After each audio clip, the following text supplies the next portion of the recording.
Assalomu alaykum. Biologiyani tez va oson o'rgatuvchi kanaliga xush kelibsiz. Aynan bugun mavzuyimiz davomida jins genetikasining asosi bo'lgan yakka va qo'sh krossovер haqida gaplashishga qaror qildik. Videomiz davomida aynan 3 ta asosiy omilni ko'rib chiqamiz. Birinchisi, qo'sh va erkak krossovер nima ekanligini, qayerda sodir bo'lishini va uning biologik ahamiyati nima ekanligini o'rganamiz.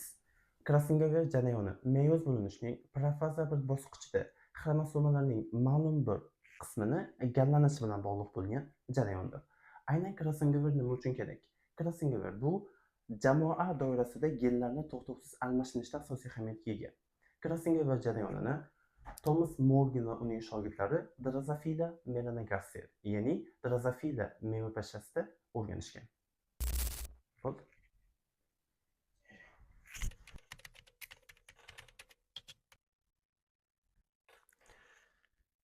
Mana bu masala yana chiqmayapti. Yana o'sha krossovер. Misol uchun turishgan paytda quloq solib o'tirmagan ekanman-da.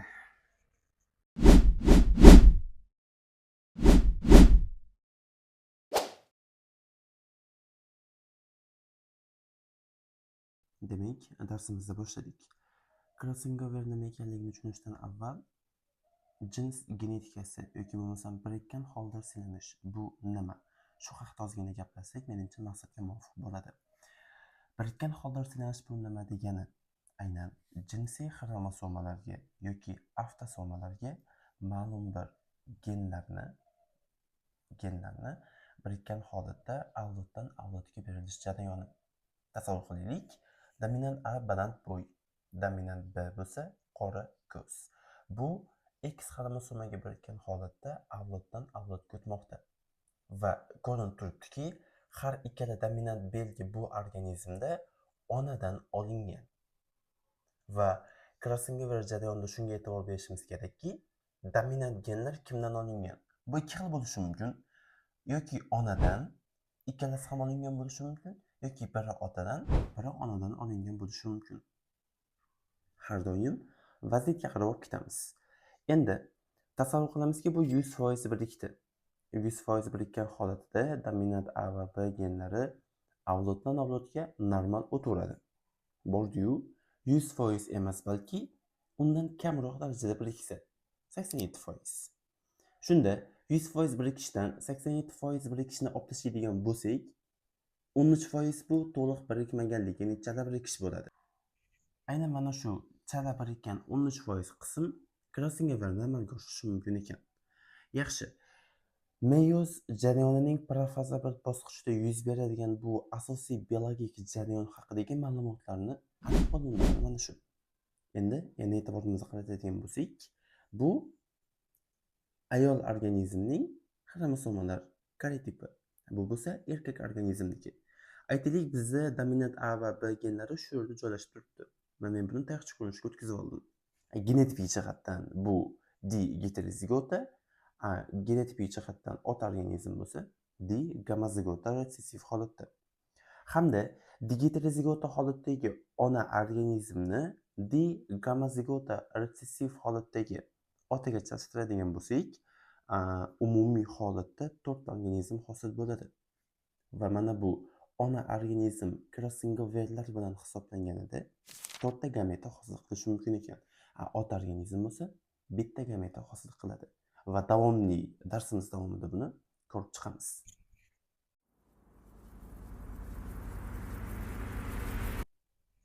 Yaxshi, endi yuqoridagi ota-ona organizmidan, ya'ni genotipidan gameta olishni o'rganamiz. Mana bu ona genotipi mana. Ona genotipi D heterozigota holatda edi. Ya'ni bitta tayoqchada joylashgan, aynan ikkala dominant belgimiz ham. Yaxshi. Bu yerdan gameta olganimizda sof holatda, ya'ni krossovер amalga oshmagan holatida birinchi bo'lib dominant A hamda dominant B bitta tayoqchaga o'tadi va alohida gametani hosil qiladi. Ikkinchidan bo'lsa, resessiv A hamda resessiv B bitta tayoqchaga o'tadi, alohida bitta gametani hosil qiladi. Va bu krossovverga uchramagan gametalar. Endi ota organizmi bo'lsa, o'zi atiga bitta dona gameta hosil qiladi, chunki bu yerda D gamozigota retsessiv bo'lganligi sababli. ya'ni ikkita resessiv belgiga ega bo'lgan. Yaxshi, endi e'tibor beradigan joyimiz bu mana bu yer. Ya'ni Krasnovar jarayoni. Krasnovar jarayoni yuqorida aytganimizdek ko'p hollarda urg'ochi organizmda, aynan odamlarda umuman olganimizda gomogametali organizmda sodir bo'ladigan muhim biologik jarayon. Aytaylik, normal holatda mana ayol organizmi turibdi yoki genotipi turibdi. Biz A geni bo'yicha Krasnovarga uchratdik. Bu B geni bo'yicha ham bo'lishi mumkin. Ya'ni vaziyatga qarab olib ketamiz buni. A geni bo'yicha Krasnovarga uchraganida mana bu yerda yaqqol yozib qo'yganmiz.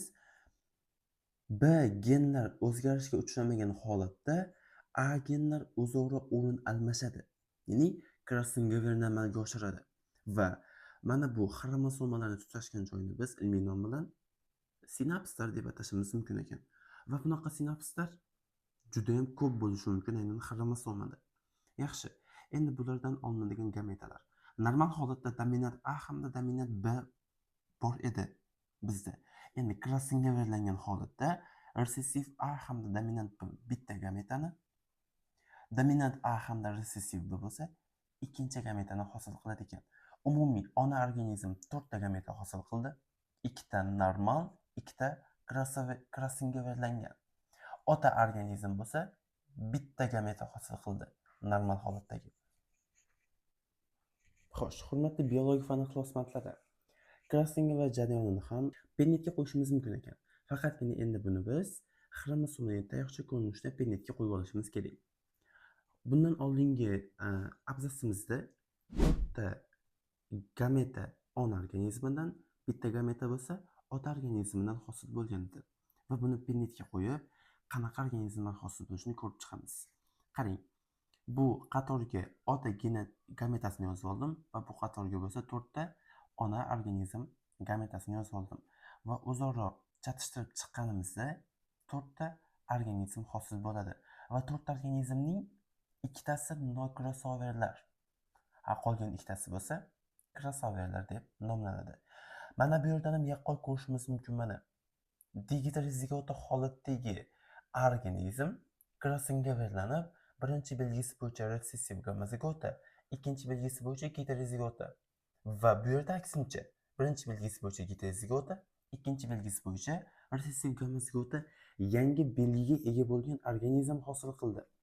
Mana shu yerda mana yaqqol ko'rishimiz mumkin Krasnovarning ahamiyatini.